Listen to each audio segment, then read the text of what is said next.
महबूबा मुफ्ती ने आतंकी वारदात की जांच करने वाली एनआईए को पुलवामा जैसे हमले का जिम्मेदार माना।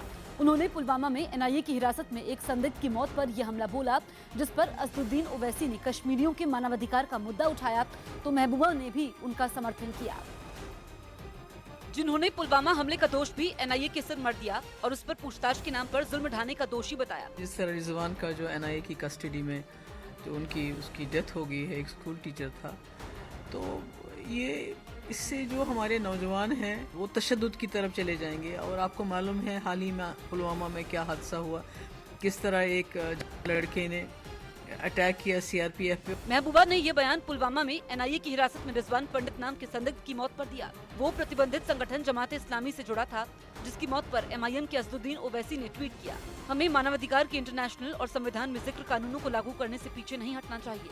कश्मीरियों को इज्जत और बेखौफ होकर जीने का हक है। बाद में ओवैसी के इस ट्वीट को महबूबा मुफ्ती ने रीट्वीट किया और कश्मीरियों के मानवाधिकार का मुद्दा उठाने के लिए उन्हें धन्यवाद दिया। लोकसभा चुनाव की तारीखों के ऐलान के बाद हर राज्य में राजनीतिक पार्टियों के बीच गठजोड़ की कोशिशें तेज हो गई हैं। इसी कड़ी में यूपी के बाद समाजवादी पार्टी और बहुजन समाज पार्टी ने महाराष्ट्र में एक साथ चुनाव लड़ने का ऐलान कर दिया, जो महाराष्ट्र में चौथा गठबंधन है, जिसने राज्य की सभी 48 सीटों पर चुनाव लड़ने की घोषणा करके विरोधियों की चिंता बढ़ा दी। महाराष्ट्र प्रदेश में बहुजन समाज पार्टी और समाजवादी पार्टी मिलकर के पार्लियामेंट के चुनाव लड़े। इस संबंध में आज आप लोगों के बीच में इस बात को सूचित करने के लिए हम लोग यहाँ पर आए हैं। समाजवादी पार्टी और बीएसपी के गठबंधन पर महाराष्ट्र कांग्रेस ने चुप्पी साध रखी है, तो वहीं बीजेपी ने इस गठबंधन को ज्यादा तवज्जो नहीं दी। बीएसपी और समाजवादी पार्टी ने भी ऐलान किया गठबंधन चुनाव, क्या लगता है उससे असर पड़ेगा आपको? देखिए, अब तो हम कौन लड़ रहा है इसका विचार नहीं कर रहे हैं। हम लोग तो ये विचार कर रहे हैं कि हमारा जो अलायंस हुआ है उसको ज्यादा से ज्यादा जगह कैसे मिले।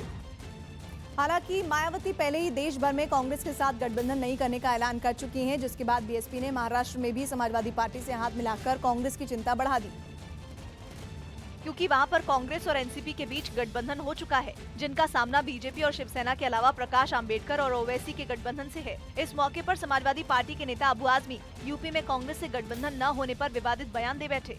बरसात का मौसम आता है तो चारों तरफ हरी घासें रहती है, तो गधा दुबला हो जाता है। तो पता है गधा इतनी घास होने का दुबला क्यों होता है? तो जब बेचारा वो घास खाने जाता है तो देखता है चारों तरफ हरी घास है, तो उसको चिंता होती है कोई और न खा ले घास ये, और इसी की सोच में दुबला हो जाता है। कांग्रेस की यही सोच है।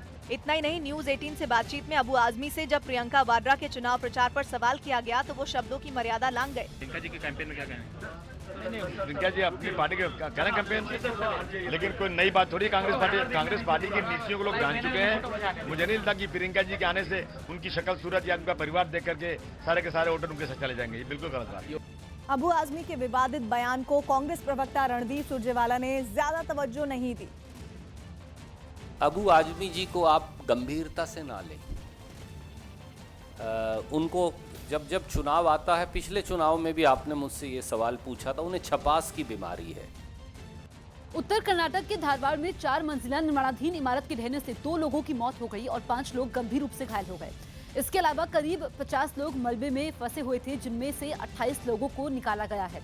पुलिस के मुताबिक इमारत के ढहने से दूर दूर तक धूल का गुबार छा गया, जिससे आसपास के लोग दहशत में आ गए। मलबे में फंसे अधिकतर लोग उत्तर भारत के मजदूर हैं, जो वहां टाई लगाने का काम कर रहे थे। प्रवर्तन निदेशालय ने आतंकी संगठन हिजबुल मुजाहिदीन पर कड़ी कार्रवाई की है। न्यूज 18 इंडिया को मिली जानकारी के मुताबिक टेरर फंडिंग के मामले में ईडी ने जम्मू कश्मीर में हिजब सरगना सैयद सलाहुद्दीन से जुड़ी कुल 13 संपत्तियों को जब्त कर लिया है, जिसमें prevention of money laundering act के तहत राज्य के 6 लोगों से जुड़ी 1 करोड़ 22 लाख रुपए की संपत्ति को जब्त करने का आदेश भी जारी किया गया है। ईडी के मुताबिक हिजब सरगना सलाहुद्दीन आतंकी गतिविधियों को अंजाम देने के लिए ट्रस्ट की आड़ में फंडिंग करता है और उसने इस ट्रस्ट के साथ कुछ दूसरे चैनलों के जरिए भारत में आतंकी गतिविधियों के लिए काफी रकम भी भेजी थी।